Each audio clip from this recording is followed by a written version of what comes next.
안녕하십니까, 박사입니다. 짱여우시아의 몰락을 계속 우려먹으려는 서구매체는 한동안 사골국입니다. 한국의 우매한 지식인들도 마찬가지입니다. 뭘 계속해서 중국 비난거리를 찾고 있습니다.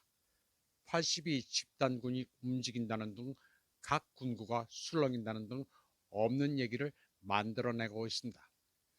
중국에 대해서는 덮어놓고 부정적인 얘기를 써야 조회수가 높기 때문입니다. 미국도 짱여우샤가 시진핑을 실각시켰어야 하는데 못내 아쉬운 모양입니다.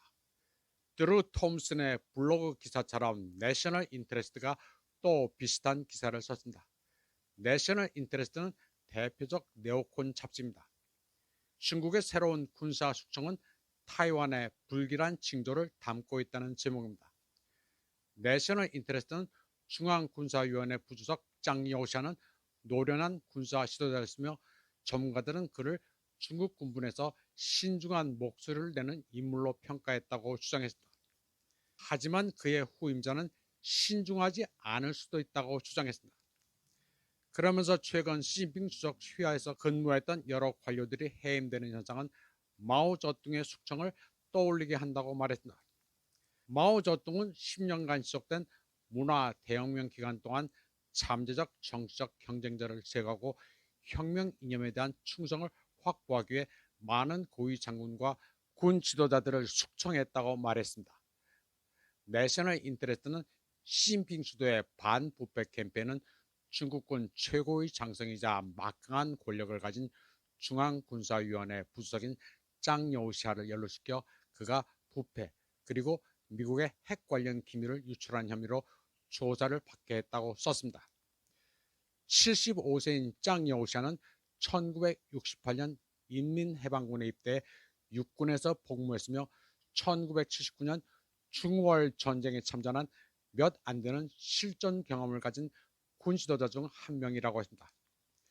내셔널 인터레스트는 또 시진핑 주석이 2012년 집권한 이후 현재까지도 진행 중인 반부패 캠페인을 통해 20만 명이 넘는 중국 관리들이 처벌받았다고 했습니다.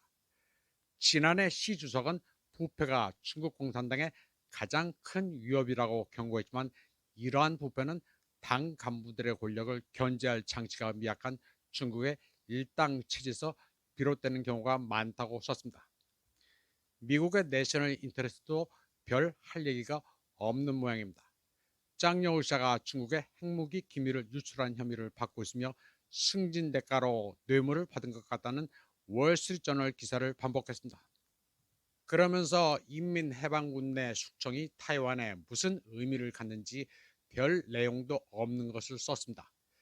짱여우샤 같은 고위 관리의 해임은 이제 중국 군사력의 현황과 오랜 수건인 타이완 문제를 어떻게 해결할지에 대한 의문을 제기하고 있다고 했습니다.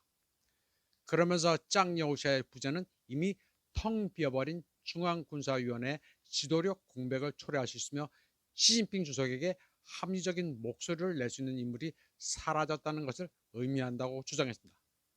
내셔널 인터레스트는 런던 소아스 대학 중국 연구소장인 스티브 창을 인용해 짱여우샤가 제거된 점은 시진핑 주석이 군사적 모험을 감행할 때 반대 의견을 제시할 장군이 아무도 없게 된다는 것을 의미한다고 했습니다.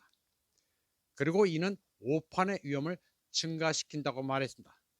내셔널 인터레스트는 시진핑 주석이 타이완을 통일하는 게 목표라고 공개적으로 밝혀왔지만 그렇다고 짱여우샤 숙청이 임박한 침공의 전조라고 단정할 수는 없다고 말했습니다.